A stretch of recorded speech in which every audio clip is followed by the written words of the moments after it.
8th of November, year of the Depend Adult Undergarment, Interdependence Day, Gaudimus Igitur. Every year at ETA, maybe a dozen of the kids between maybe like 12 and 15, children in the very earliest stages of puberty and really abstract capable thought, when one's allergy to the confining realities of the present is just starting to emerge as weird kind of nostalgia for stuff you never even knew. Footnote number 120. The basic phenomenon being what more abstraction-capable post-Hegelian adults call historical consciousness. End of footnote number 120. Maybe a dozen of these kids, mostly male, get fanatically devoted to a homemade academy game called Eschaton. Eschaton is the most complicated children's game anybody around ETA had ever heard of. No one's entirely sure who'd brought it to Enfield from where, but you can pretty easily date its conception from the mechanics of the game itself. Its basic structure had already pretty much coalesced when Alston's Michael Pemulus hit age 12 and helped make it way more compelling.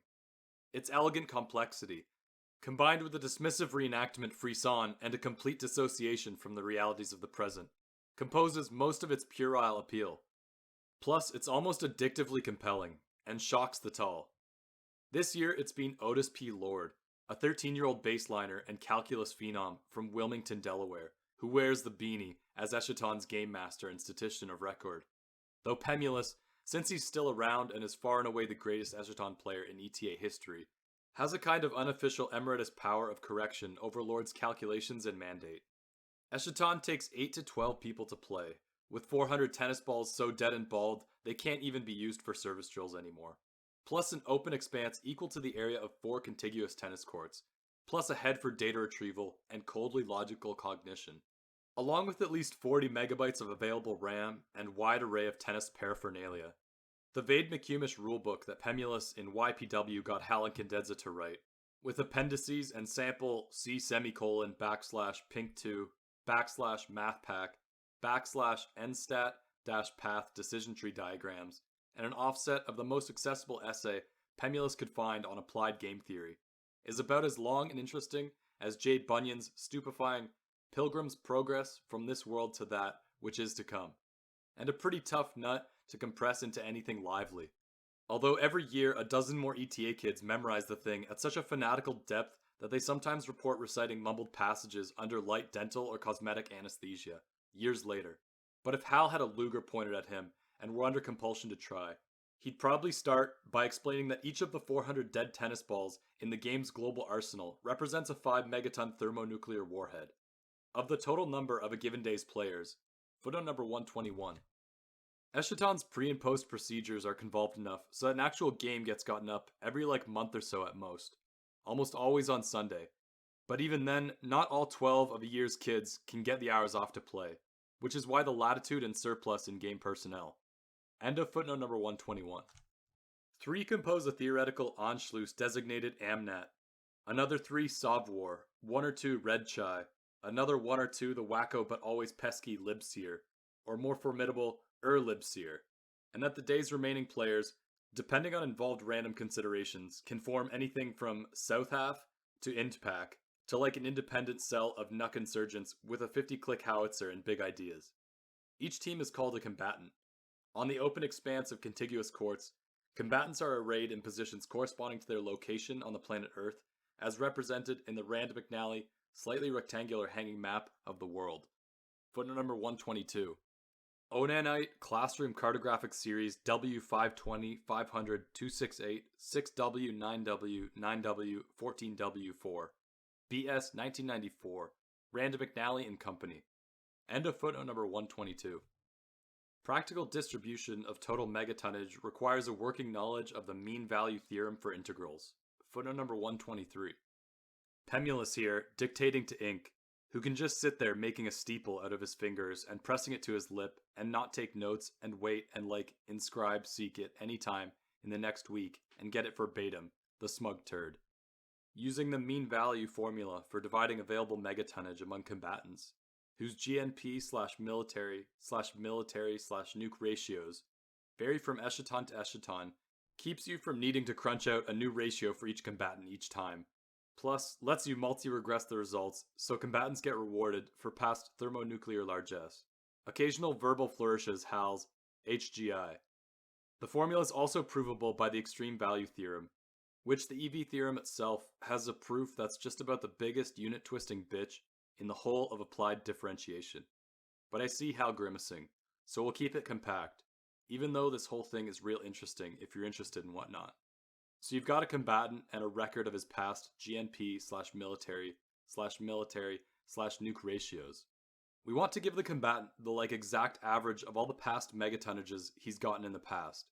The exact average is called the mean value, which ought to give us a bit of a giggle, given the hostility of the context here.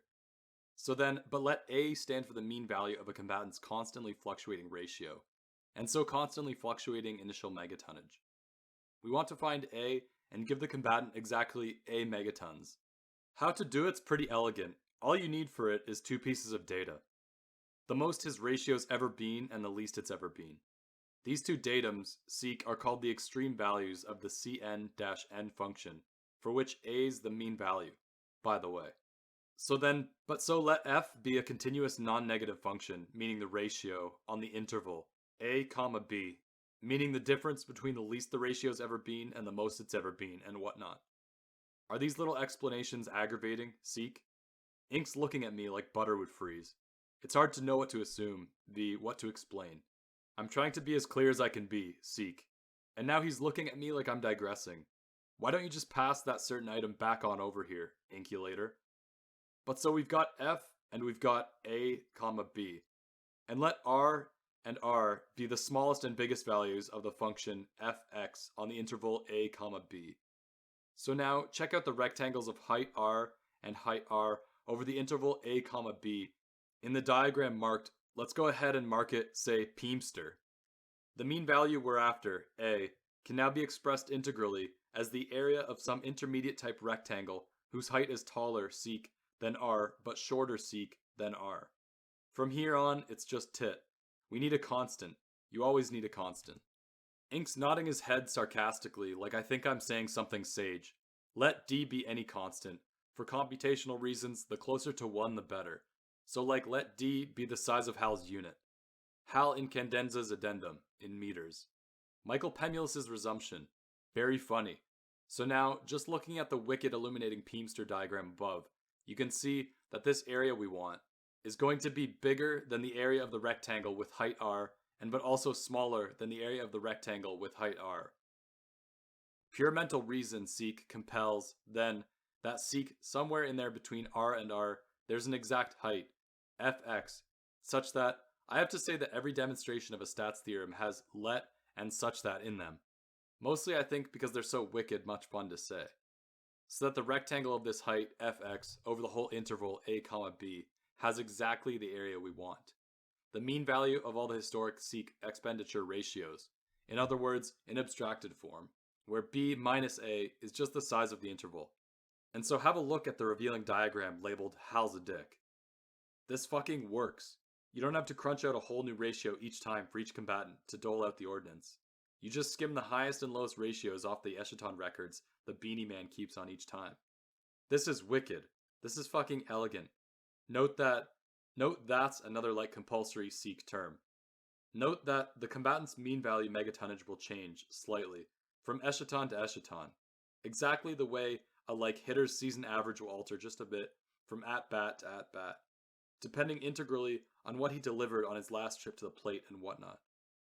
Note also that you can use this mean value time saver with anything that varies within a definable set of boundaries and whatnot. Like any line, or a tennis court's boundaries, or maybe say a certain drug's urine level range between clean and royally pinched. As a exercise, if you're interested, play 3 hours of high-level competitive junior top-level seek tennis, and then calculate the mean value of the ratios of first serves to appearances at net, and the appearances at net to points won. For a serve and volleyer, this is how to tell how serve-dependent his match performance is. DeLint does this kind of exercise every morning sitting on the can. It's going to be interesting to see if Seek Hal, who thinks he's just too sly trying to outline Eschaton in the third-person tense, Seek, like some jolly old Eshatonologist with leather patches on his elbows, Seek. If Ink can transpose, Seek, the math here without help from his mumster, later.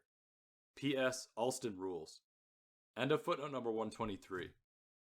But for HAL's synoptic purposes here, it's enough to say that megatonnage is distributed among combatants according to an integrally regressed ratio of A. Combatants' yearly military budget as percentage of combatants' yearly GNP, to B. The inverse of stratego-tactical expenditures as percentage of combatants' yearly military budget.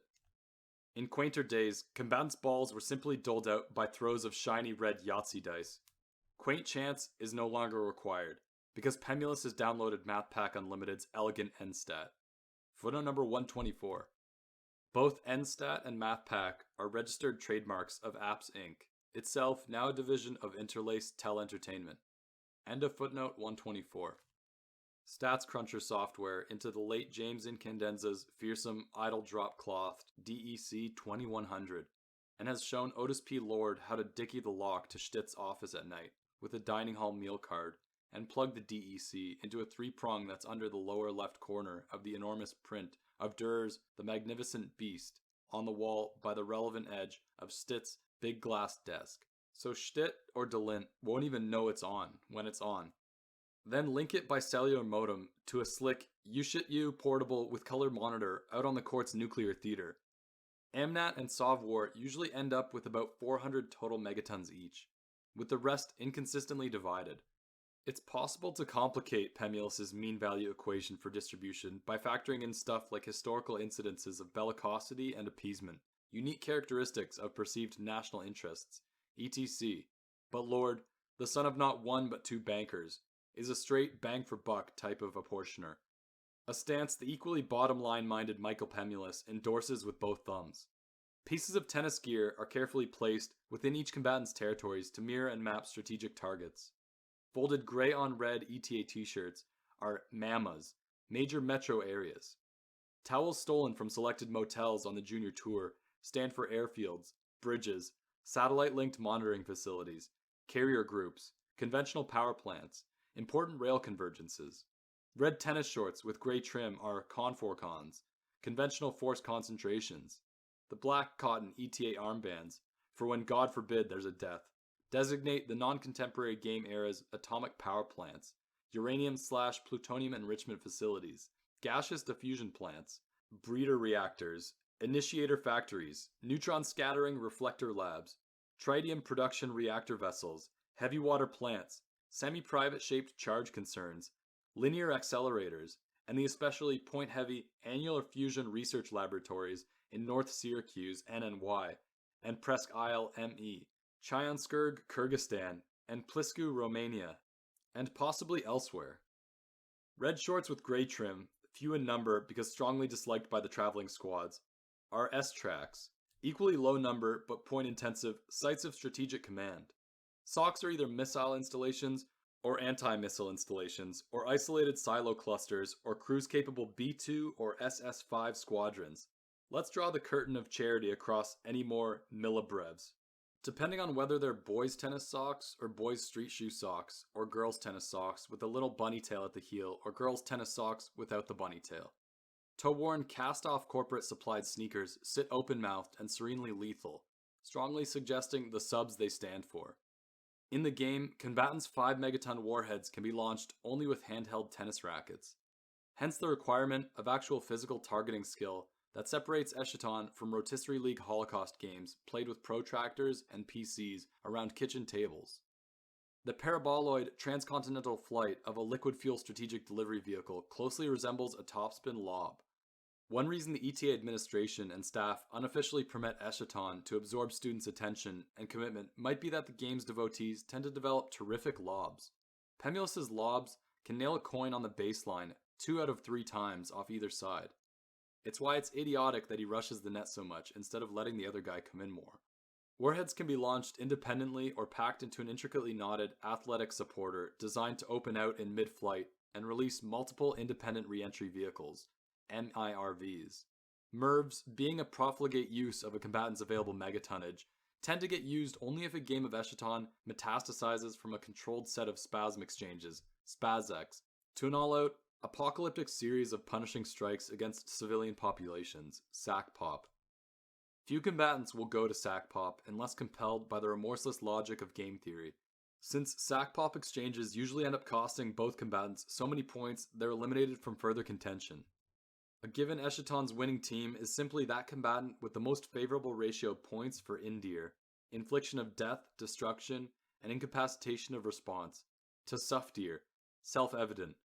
Though the assignment of point values for each combatant's shirts, towels, shorts, armbands, socks, and shoes is statistically icky.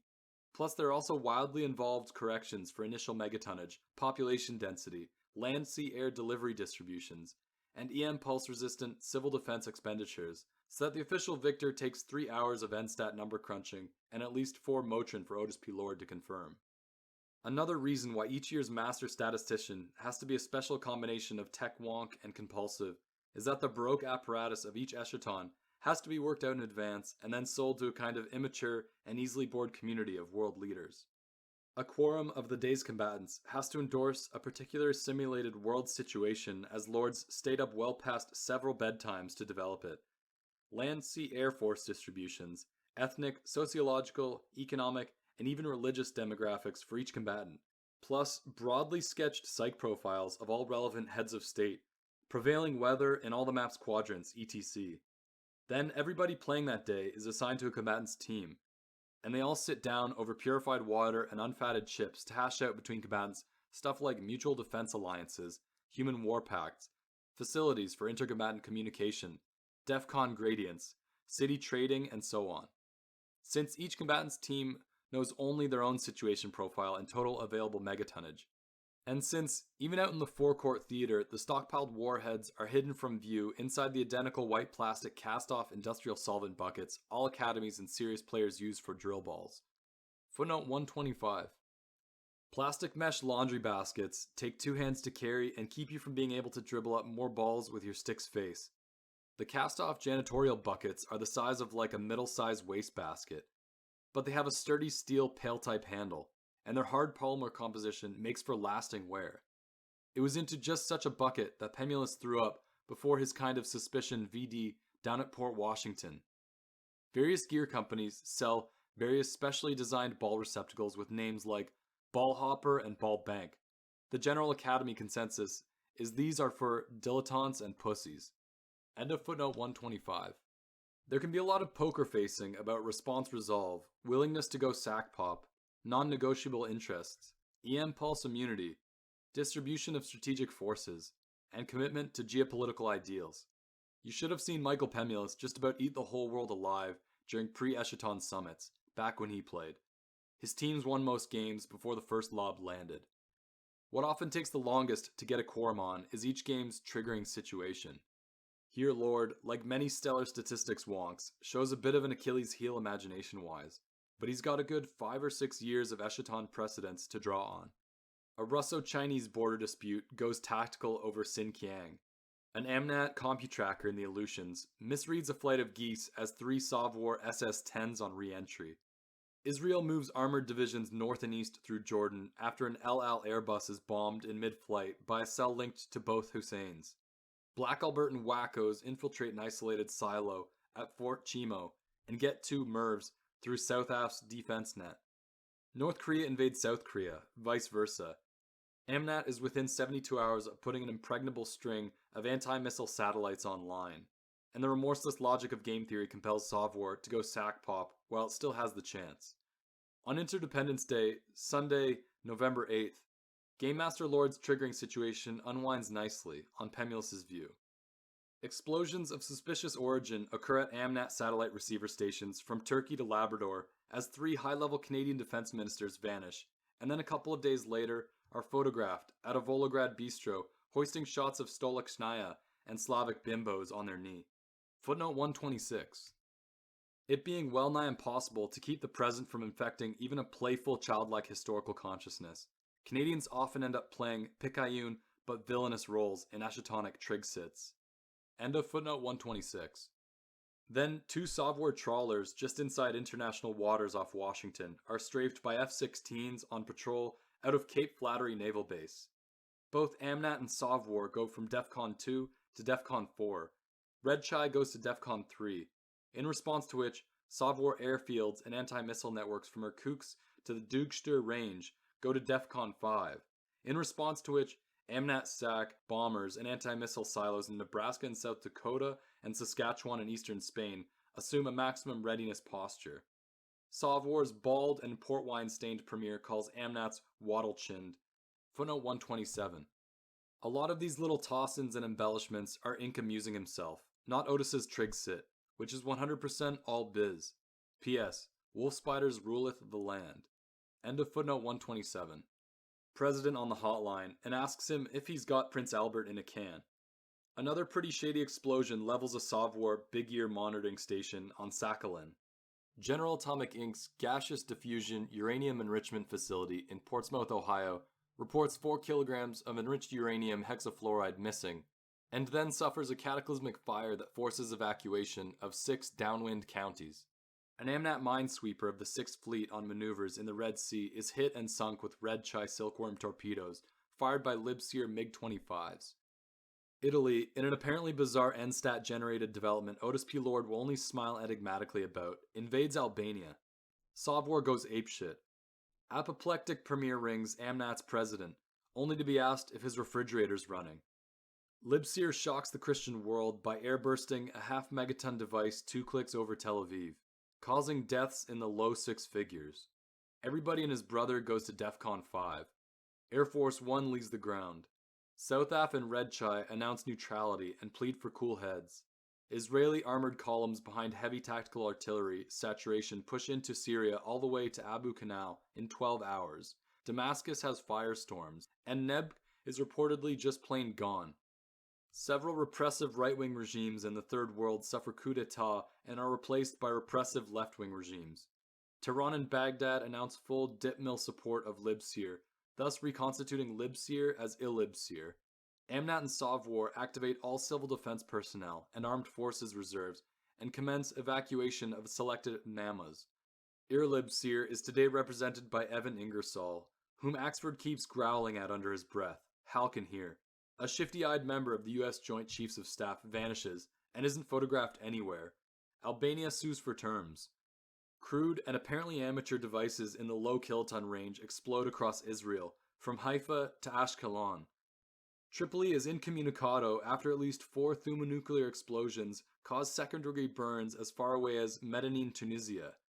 A 10-kiloton tactical artillery device airbursts over the command center of the Czech Third Army in Ostrava, resulting in what one Pentagon analyst calls a serious weenie roast. Despite the fact that nobody but Sovwar itself has anybody close enough to hit Ostrava from howitzer distance, Sovwar stonewalls AMNAT's denials and regrets. AMNAT's president tries ringing Sovwar's premier from the air and gets only the premier's answering machine.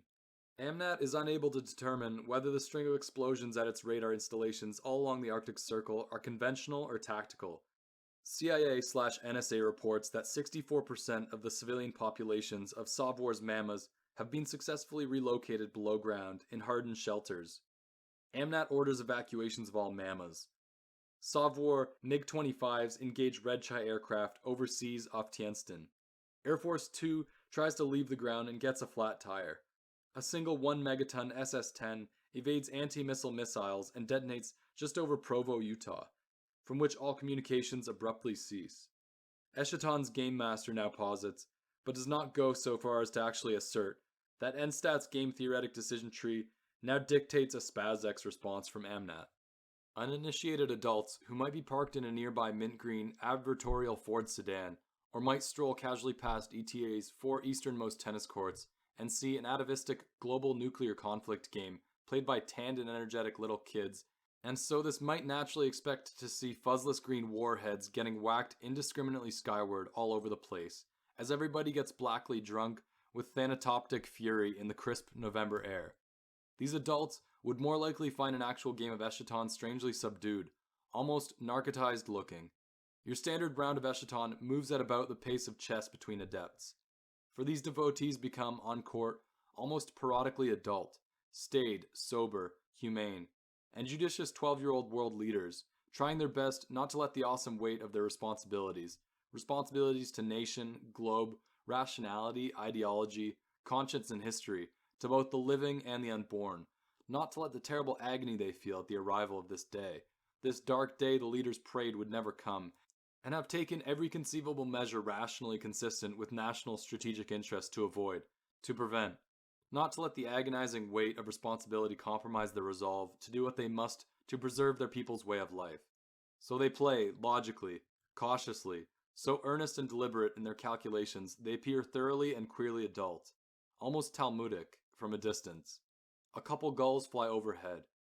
A mint green Ford sedan has passed through the gate's raised portcullis and is trying to parallel park between two dumpsters in the circular drive behind West House, which is behind and to the neck straining left of the Gatorade Pavilion.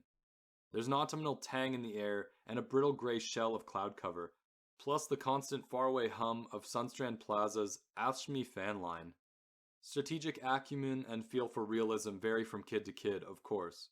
When Ilibsir's Evan Ingersoll starts lobbing warheads at Savor's belt of third-wave reserve silos in the Kazakh, and it becomes pretty clear that Amnat has won Ilibsir to its side by making sinister promises about the ultimate disposition of Israel.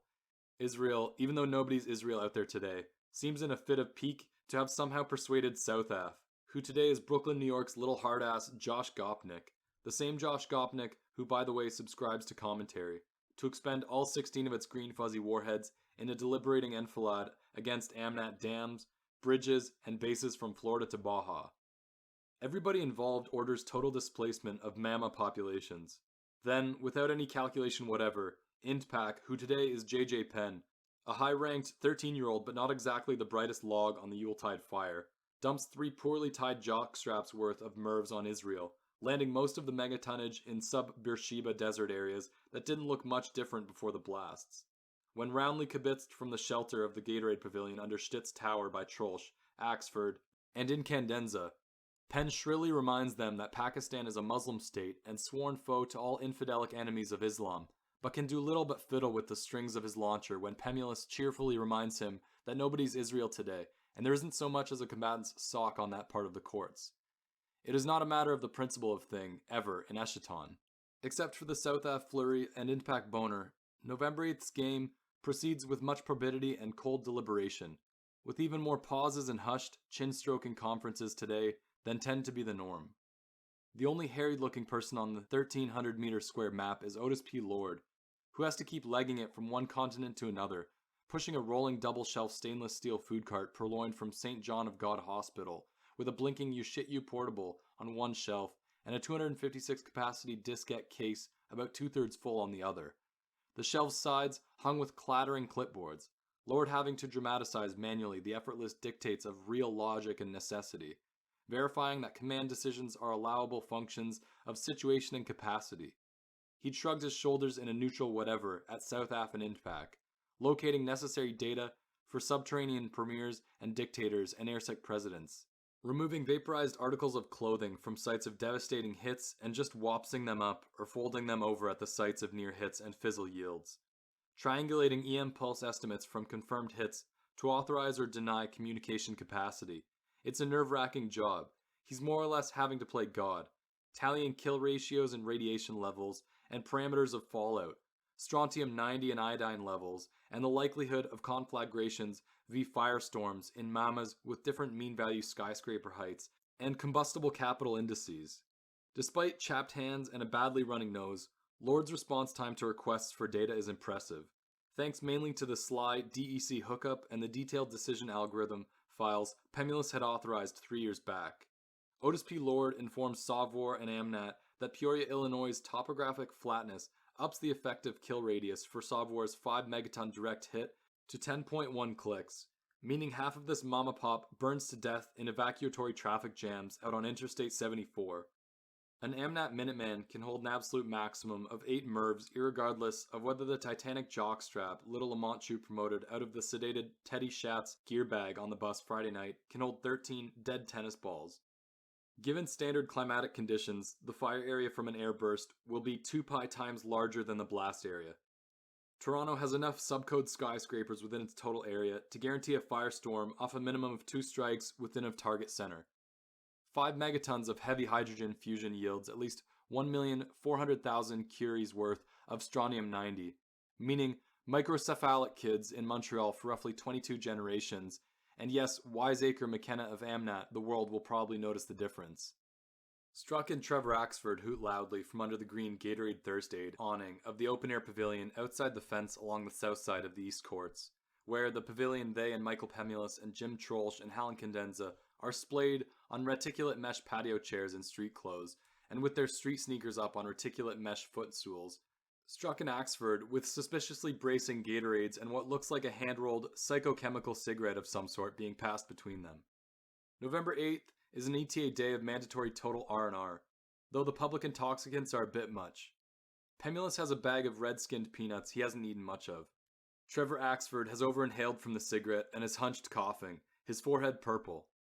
Helen Candenza is squeezing a tennis ball and leaning out far to starboard to spit into a NASA glass on the ground and is struggling with a strong desire to get high again for the second time since breakfast, via strong distaste about smoking with/in front of all these others, especially out in the open in front of little buddies, which seems to him to violate some sort of issue of taste that he struggles to articulate satisfactorily to himself. A tooth way back on the upper left is twinging electrically in the cold air. Pemulus, though from his twitchy right eye he's clearly had recent recourse to some tenuate, which helps explain the uneaten nuts, is currently abstaining and sitting on his hands for warmth, peanuts on the floor well away from Hal's NASA glass.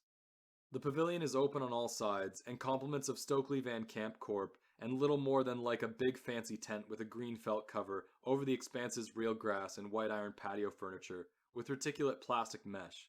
It's mostly used for civilian spectation during exhibition matches on the East Show Courts 7, 8, 9. Sometimes ETAs cluster under it during drill breaks in the summer in the heat of the day. The green awning gets taken down when they go into the lung for the winter. Eschaton traditionally commandeers courts 6 to 9, the really nice East courts, unless there's legit tennis going on. All the upper-class spectators except Jim Struck are former Eschaton devotees, though Hal and Trolsch were both marginal. Trolsch, who's also pretty clearly had some tenuate, is left-eye nystamic and is calling the action into a disconnected broadcast headset. But Eschaton's tough to enliven, verbally, even for the stimulated, being generally too slow and cerebral. Struck is telling Axford to put his hands over his head, and Pemulus is telling Axford to hold his breath. Now, in a stress-heightened voice, Otis P. Lord says he needs Pemulus to real quick come zip inside through the cyclone fence gate south of Court 12 and walk across the theater's four-court map to show Lord how to access the NSTAT calculation that every 1,000 Roentgens of straight X and gamma produces 6.36 deaths per 100 pop, and for the other 93.64 means reduced lifespans of years, meaning nobody's exactly going to have to be pricing dentures in Minsk, so to speak, in the future, and so on.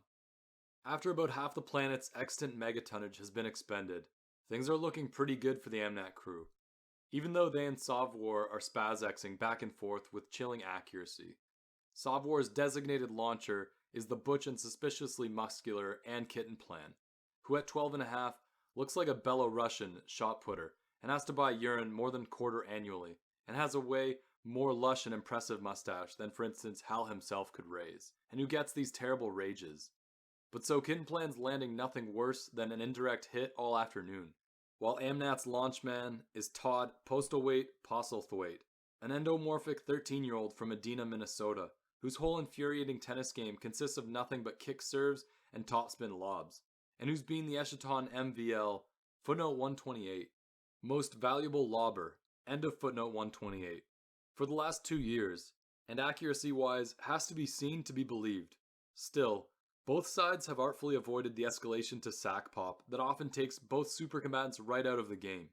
And AMNAT's president Lamont Chu has used the excuse of Gopnik's emotional strikes against the US South, plus Penn's irrational lobbing at an Israel that at the summit was explicitly placed under AMNAT's mutual defense umbrella, has used these as golden tactical geese, racking up serious Indir points against a South Af and INPAC, whose hasty defensive alliance and shaky aim produce nothing more than a lot of irradiated cod off Gloucester.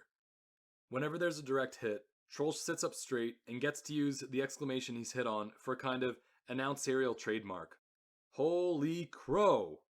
But Savoir, beset from two vectors by AMNAT and Ilibsir, whose occasional lob Israel's way AMNAT, drawing a storm of diplomatic protest from South Af and INPAC, keeps instructing Lord to log as regrettable mistargetings, even with cutting-edge civil defense and EMP-resistant communications, Poor old Sauvor is absorbing such serious collateral suftier that it's being inexorably impelled by game theoretic logic to a position where it's going to pretty much have no choice but to go sack pop against Amnat. Now Sauvor Premier Timmy Sleepy TP Peterson petitions OP Lord for capacity/authorization to place a scrambled call to Air Force One. Scrambled call means they don't yell at each other publicly across the court's map. Lord has to ferry messages from one side to the other, complete with inclined heads and hushed tones etc. Premier and President exchange standard formalities. Premier apologizes for the Prince Albert crack. Hal, who's declining all public chemicals, he's decided, has a gander at Pemulus's rough tallies of combatants' Indir/Suftier ratios so far, and agrees to bet Axford a US Finsky no way Amnat accepts Sauvor's invitation to possible terms. During actionless diplomatic intervals like this, Trollsch is reduced to saying, "What a beautiful day for an Eschaton," over and over, and asking people for their thoughts on the game until Pemulus tells him he's cruising to get dope slapped. There's pretty much nobody around. Tavis and Stitt are off giving what are essentially recruiting talks at indoor clubs in the west suburbs. Pemulus had let Tall Paul Shaw take the multi-emblazoned tow truck to take Mario down to the public gardens to watch the public I-Day festivities with the Bolex H60F. The local kids often go home for the day. A lot of the rest like to lie in the viewing rooms, barely moving at all I-Day until the dinner gala. Lord terrasses back and forth between courts 6 and 8, food cart clattering. The food cart, which Pemulus and Axford picked up from a kind of seedy-looking orderly at SJOG Hospital that Pemulus knew from Alston, has one of those crazy left front wheels that, e.g., seems always to afflict your particular grocery cart in supermarkets, and makes a hell of a clattering racket when rushed.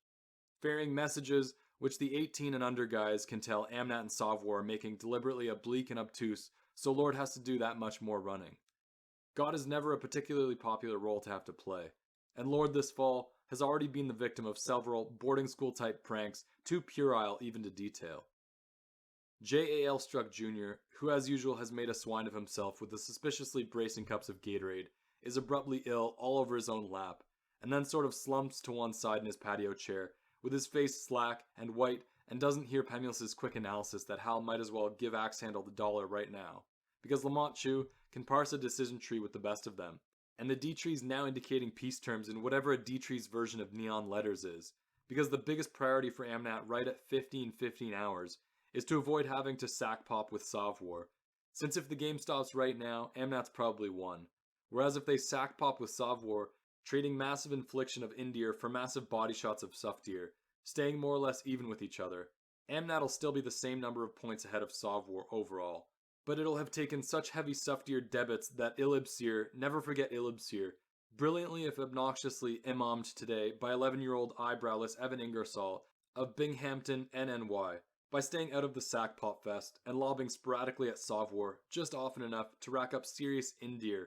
but not quite enough to piss Sauvor off enough to provoke the retaliatory SS-10 wave that would mean significant Suftir, could well have a serious shot at overtaking Amnat for the overall Eschaton, especially when you factored in the FX advantages for bellicosity and non-existent civil defense. At some point, Axford has passed the remainder of the cigarette back over towards Struck without looking to see that Struck is no longer in his chair, and Hal finds himself taking the proffered Dubois and smoking dope in public without even thinking about it or having consciously decided to go ahead. Sure enough, poor red-faced, runny-nosed Lord is making way too many clattering trips between courts 6 and 8 for it to mean anything but peace terms. Evan Ingersoll is positively strip-mining his right nostril. Finally, Lord stops with the running back and forth and positions himself in the ad service box of Court 7, and loads a new diskette in the You Shit You. Struck moans something in a possibly foreign tongue. All the other upper-class spectators have scooted their chairs well away from Struck. Trollsch extends a blood-blistered palm and rubs the tips of the hand's fingers together at Hal, and Hal forks over the fin without handing the thin cigarette back over to Axford, somehow. Pemulus has leaned forward intently with his pointy chin in his hands. He seems completely absorbed. Interdependence Day, YDAU's Eschaton enters probably its most crucial phase. Lord, at his cart and portable TP, puts on the white beanie, NB, not the black or the red beanie. That signals a temporary cessation of SpazX between two combatants, but allows all other combatants to go on pursuing their strategic interests as they see fit. Sauvor and Amnat are thus pretty vulnerable right now. Sauveurs Premier Peterson and Air Marshal Kittenplan, carrying their white janitorial stockpile bucket between them, walk across Europe and the Atlantic to parley with Amnat President Chu and Supreme Commander Postlethwaite in what looks to be roughly Sierra Leone. Various territories smolder quietly. The other players are mostly standing around beating their arms against their chests to stay warm. A few hesitant white flakes appear and swirl around and melt into dark stars the moment they hit the court.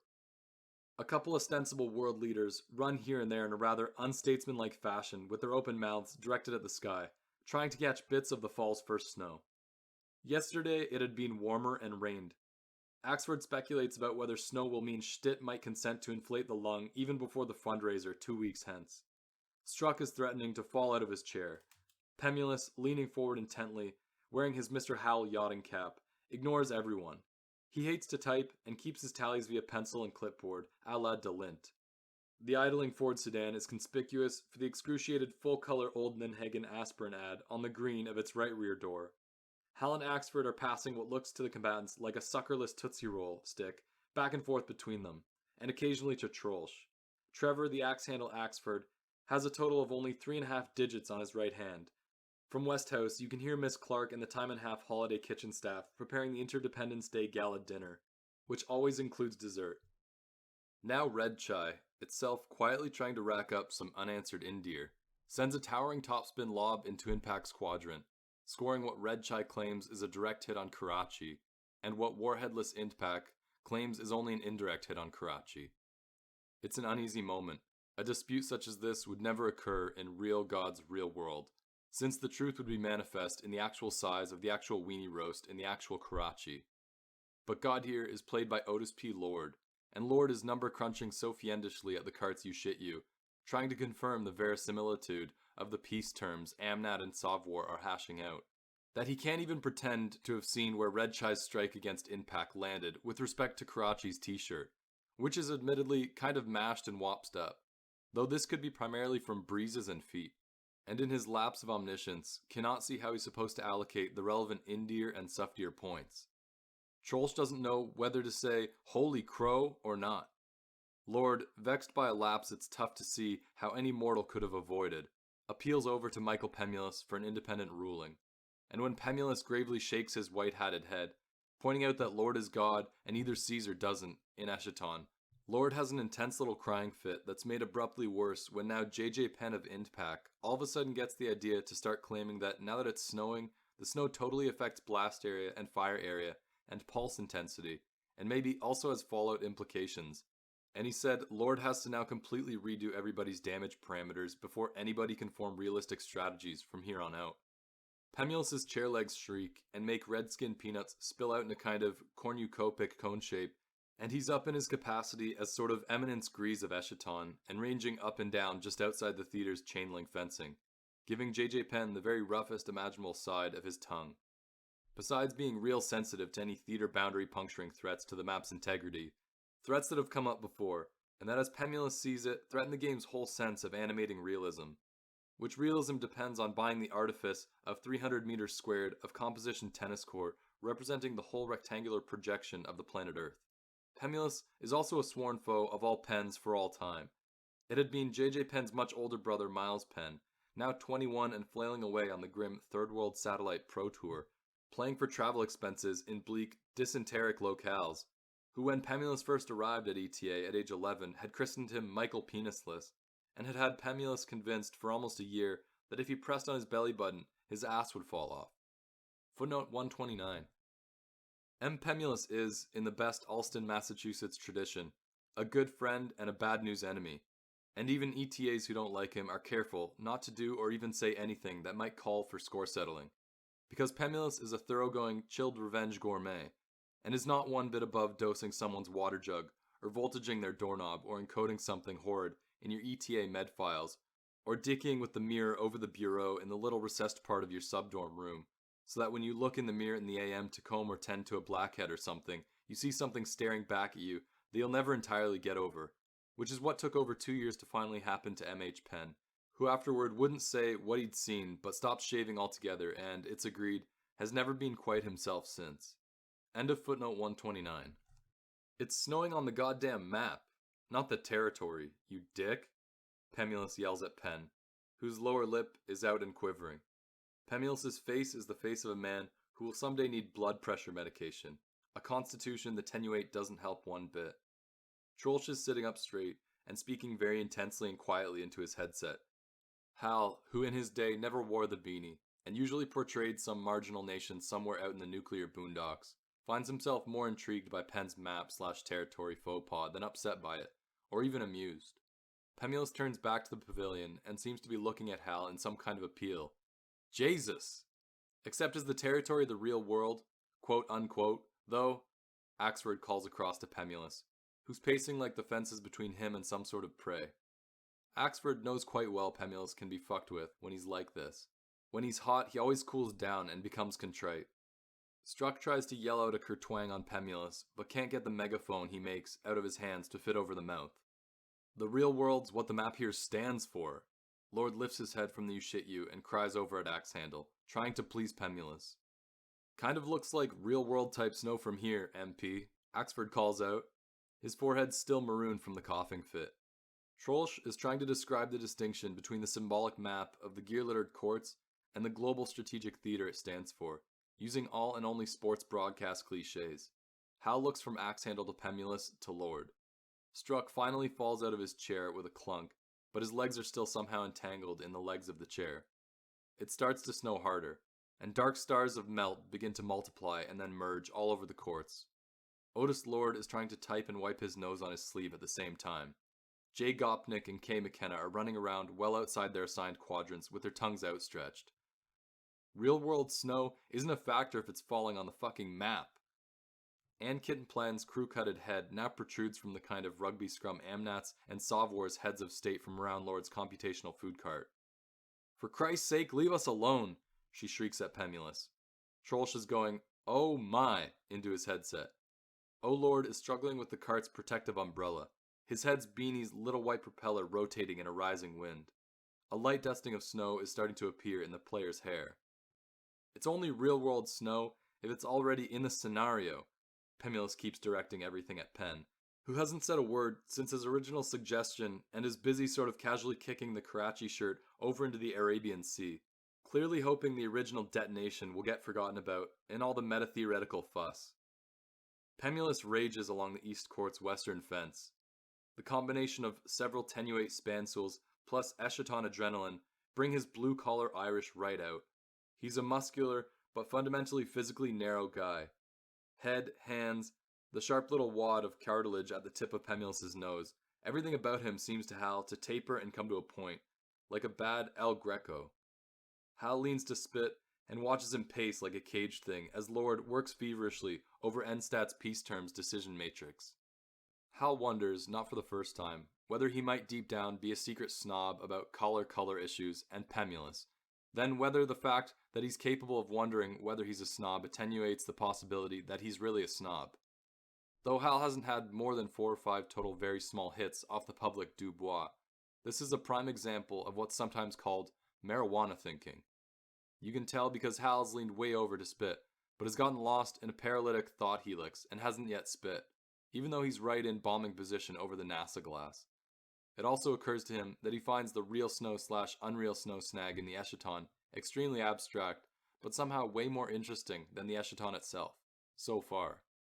Earlibseer's strongman Evan Ingersoll, all of 1.3 meters tall, warmed by baby fat and high-calorie cerebral endeavor, has been squatting on his heels like a catcher just west of Damascus, spinning his raw signal launcher idly in his hand, watching the one-sided exchange between Pemulus and Ingersoll's roommate J.J. Penn, who's now threatening to quit and go in for Coco if they can't for once play Eschaton without the big guys horning in again, like always. There's a tiny whirring sound as Ingersoll's mental gears grind. From the duration of the little Sierra Leone summit and the studious blankness on everybody's face, it's pretty clear that Sovwar and Amnat are going to come to terms, and the terms are likely to involve Sovwar agreeing not to go sack pop against Amnat in return for Amnat letting Sovwar go sack pop against Ingersoll's Earlibseer. Because if Sovwar goes sack pop against an Earlibseer that can't have many warheads left in the old bucket by now, Ingersoll knows they know, then Sovwar will get to rack up a lot of Indir without much Sufdir. while inflicting such suftir on Irlibsir that Irlibsir will be effectively eliminated as a threat to Amnat's commanding lead in points, which is what has the most utility in the old game theoretic matrix right now. The exact utility transformations are too oogly for an Ingersoll who's still grappling with fractions, but he can see clearly that this would be the most remorselessly logical, best interest conducive scenario for both Lamont Chu and especially the sleepster, Peterson, who's hated Ingersoll for months now anyway without any good reason or cause or anything. Ingersoll can just somehow tell. Hal, paralyzed and absorbed, watches Ingersoll bob on his haunches and shift his stick from hand to hand and cerebrate furiously and logically conclude, then, that Irlibsir's highest possible strategic utility lies in Amnat and Sauvor failing to come to terms. Hal can almost visualize a dark light bulb going on above Ingersoll's head. Pemulus is telling Penn that there's a critical distinction between horning in and letting asswipes like Jeffrey Joseph Penn run roughshod over the delimiting boundaries that are Eschaton's very lifeblood. Chu and Peterson are nodding soberly at little things they're saying at each other, while Kitten Plan cracks her knuckles and Postlethwaite bounces a warhead idly on his strings. So now Evan Ingersoll rises from his squat now, only to bend again and take a warhead out of Irlibsir's ordnance bucket, and Hal seems to be the only one who sees Ingersoll line up the vector very carefully with his slim thumb, and take a lavish backswing and fire the ball directly at the little circle of supercombatant leaders in West Africa. It's not a lob. It flies straight as if shot from a rifle and strikes Ann Kittenplan right in the back of the head with a loud thock. She whirls to face east, a hand at the back of her bristly skull, scanning and then locking on Damascus, her face a stony Toltec death mask.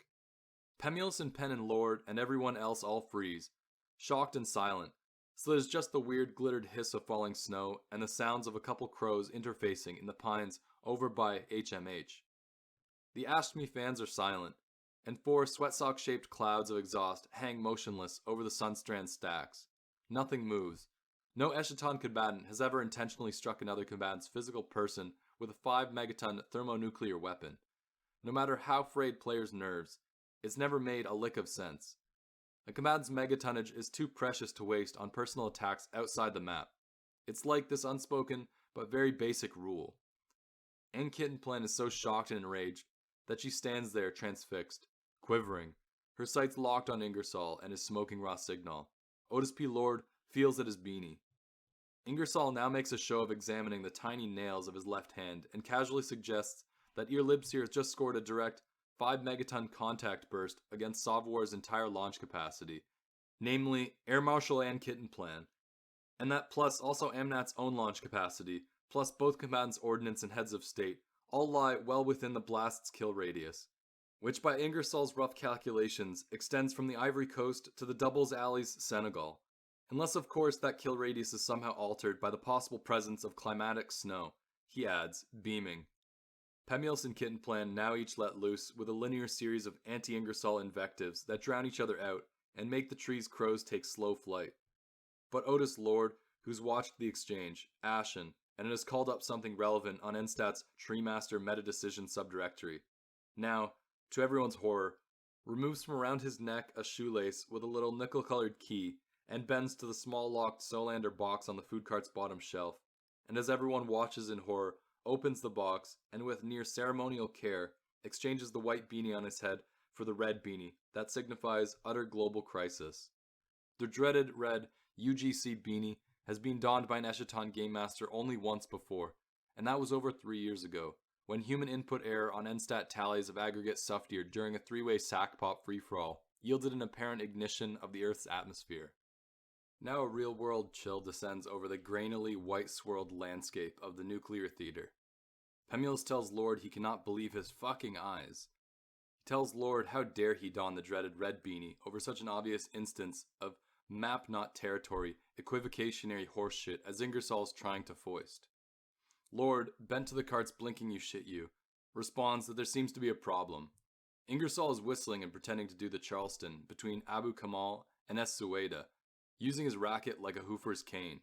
Hal finally spits. Under Pemulus's wild-eyed stare, Lord clears his throat and calls out to Ingersoll, tentatively positing that today's pre-game triggering situation negotiations established no valid strategic target areas in the postage stamp-sized nation of Sierra Leone. Ingersoll calls back across the Mediterranean that target areas of keen strategic interest appeared in Sierra Leone at the exact moment the heads of state and total launch capacities of Amnat and Savoir took it upon themselves to traipse into Sierra Leone.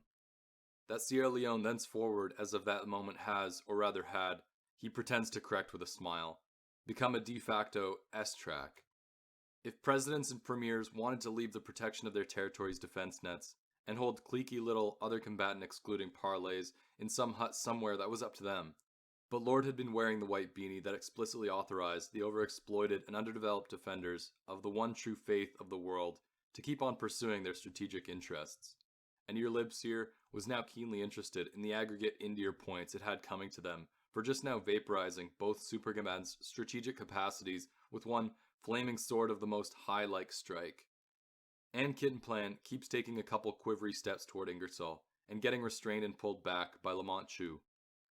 Sleepy T.P. Peterson, who always looks a little dazed even in the best of circumstances, asks Otis P. Lord to define equivocationary for him, causing Howling Candenza to laugh out loud despite himself. Just outside the theater's fence, Pemulus is bug-eyed with fury, not impossibly Dreen-aggravated, and is literally jumping up and down in one spot so hard that his yachting cap jumps slightly off his head with each impact, which Trolsch and Axford confer and agree they have previously seen occur only in animated cartoons. Pemulus howls that Lord is in his vacillation appeasing Ingersoll in Ingersoll's effort to totally fuck with the very breath and bread of Eschaton. Footnote 130. Pemulus doesn't actually literally say breath and bread. End of footnote 130. Players themselves can't be valid targets. Players aren't inside the goddamn game. Players are part of the apparatus of the game. They're part of the map. It's snowing on the players, but not on the territory.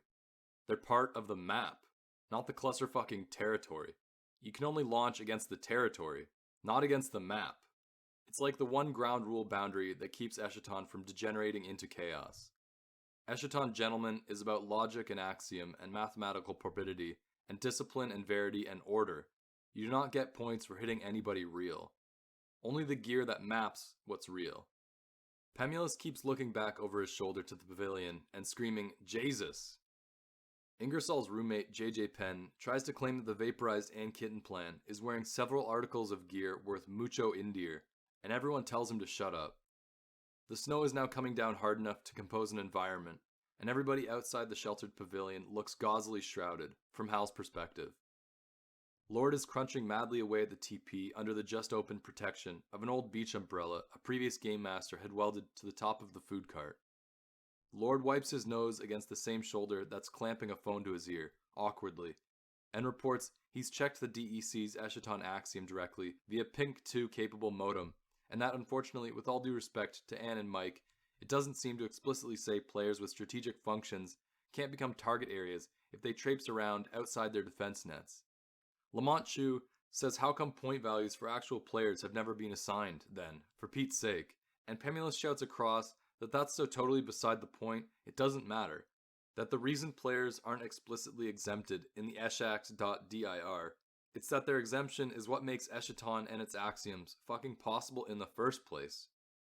A kind of pale boat wake of exhaust exits the idling Ford sedan off behind the pavilion and widens as it rises, dispersing. Pemulus says because otherwise use your heads, otherwise non-strategic emotions would get aroused and combatants would be whacking balls at each other's physical persons all the time, and Eschaton wouldn't even be possible in its icily elegant game-theoretical form. He stopped jumping up and down, at least, Trolsch observes. Players' exemption from strikes goes without saying, Pemulus says. It's like pre-axiomatic. Pemulus tells Lord to consider what he's doing very carefully, because from where Pemulus is standing, Lord looks to be willing to very possibly compromise Eschaton's map for all time. Girls 16s/18s pro-rector Mary Esther Thode putts from left to right behind the pavilion on the long driveway from the circular drive to the portcullis and halts her scooter and lifts her helmet's tinted visor and yells across for Kitten Plan to put a hat on if she's going to play in the snow in a crew cut. This even though Kitten Plan isn't even strictly in Miss Thode's like umbrella of authority, Axford observes to Trolsch, who relays this fact into his headset. Hal moves his mouth around to try to gather up spit in a mouth that's gotten rather dry, which when you have a plug of Kodiak in, is not very pleasant. Anne Kittenplan has been suffering from what look like almost Parkinsonian tremors for the last few minutes, her face writhing and her mustache almost standing right out straight. Lamont Chu repeats his claim that there's no way players, even with strategic functions, can ever be legit target areas if no in-deer/suf-deer values have been entered for them in NSTAT's tally function. Pemulus orders Chu not to distract Otis Lord from letting the incredibly potent and lethal ground Lord's letting Ingersoll lead them onto. He says none of them have ever seen the true meaning of the word crisis yet. Ingersoll calls over to Pemulus that his emeritus veto power is only over Lord's calculations, not over today's game's God's decision about what's part of the game and what isn't. Pemulus invites Ingersoll to do something anatomically impossible. Pemulus asks Lamont Chu and Anne Kittenplan if they're just going to stand there with their thumbs in their bottoms and let Ingersoll eliminate Eschaton's map for keeps for one slimy cheese victory in just one day's apocalypse. Kittenplan has been trembling and feeling at the back of her vein-laced head and looking across the Mediterranean at Ingersoll, like somebody who knows they'll go to prison for what they want to do. Axford posits certain very unlikely physical conditions under which what Pemulus told Ingersoll to do to himself wouldn't be totally impossible. Hal spits thickly and gathers and tries to spit again, watching. Troelsch broadcasts the fact that there's always a queer, vague, vitaminish stink about Mary Esther Thode that he never can quite place. There's the sudden tripartite whump of 3 Empire waste displacement vehicles being propelled above the cloud cover to points far north. Hal identifies Thode's ambient odor as the stink of thiamine, which for reasons best known to Thode, she takes a lot of. And Troelsch broadcasts the datum and refers to Hal as a close source, which strikes Hal as odd and somehow off in a way he can't quite name. Kittenplan shakes Chu's arm loose and darts over and extracts a warhead from Sauvor's portable stockpile, and shouts out that, well, okay then, if players can be targets, then in that case, and she fires a real screamer at Ingersoll's head, which Ingersoll barely blocks with his Rossignol, and shrieks that Kittenplan can't launch anything at anything because she's been vaporized by a 5 megaton contact burst. Kittenplan tells Ingersoll to write his congressman about it, and over Lamont Chu's pleas for reasoned discussion, takes several more theoretically valuable warheads out of the industrial solvent bucket and gets truly serious about hitting Ingersoll, moving steadily east across Nigeria and Chad, causing Ingersoll to run due north across the court's map at impressive speed, abandoning Irlibsir's ammo bucket and terrassing up through Siberia, crying foul. Lord's mewing ineffectually for order, but some of the other combatants' staffs have begun to smell that Evan Ingersoll's become fair game for cruelty. The way kids can seem to smell this sort of thing out with such uncanny acuity. And Red Chai's general secretary and AMNAT vector planning specialist and Josh Gopnik all start moving northeast over the map, firing balls as hard as they can at Ingersoll, who's dropped his launcher and is shaking frantically at the chained gate on the fence's north side, where Miss Incandenza has decided she doesn't want kids exiting the east courts and trampling her Calliopesis, and these little kids can hit balls exceptionally hard. Hal is now unable to gather enough spit to spit. One warhead hits Ingersoll in the neck, and another solidly in the meat of the thigh. Ingersoll begins to limp around in small circles holding his neck, crying in that slow-motion shuddery way little kids have when they're crying more at the fact of being hurt than at the hurt itself. Pemulus is walking backwards away from the south fence, back toward the pavilion, and has both arms up in either appeal or fury or something else. Axford tells Hal and Troelsch he wishes he didn't feel the dark thrill he felt watching Ingersoll get pummeled. Some filmy red peanut skin has gotten into Jim Struck's hair as he lies there motionless. O.P. Lord attempts to rule that Ingersoll is no longer on the four courts of Eschaton's Earth map, and so isn't even theoretically a valid target area. It doesn't matter. Several kids close in on Ingersoll, triangulating their bombardment. T. Peterson on point. Ingersoll is hit several times, one right near the eye. Jim Troelsch is up and running to the fence, wanting to stop the thing, but Pemulus catches him by his headset's cord and tells him to let them all lie in their own bed. Hal, now leaning forward, steeple-fingered, finds himself just about paralyzed with absorption. Trevor Axford, fist to his chin, asks Hal if he's ever just simply fucking hated somebody without having any idea why. Hal finds himself riveted at something about the degenerating game that seems so terribly abstract and fraught with implications and consequences that even thinking about how to articulate it seems so complexly stressful that being almost incapacitated with absorption is almost the only way out of the complex stress. Now impacts Penn and Amnats McKenna, who have long-standing personal bones to pick with Ann Kittenplan, peel off and gather ordnance, and execute a pincer movement on Ann Kittenplan. She is hit twice from behind at close range. Ingersoll has long since gone down and is still getting hit.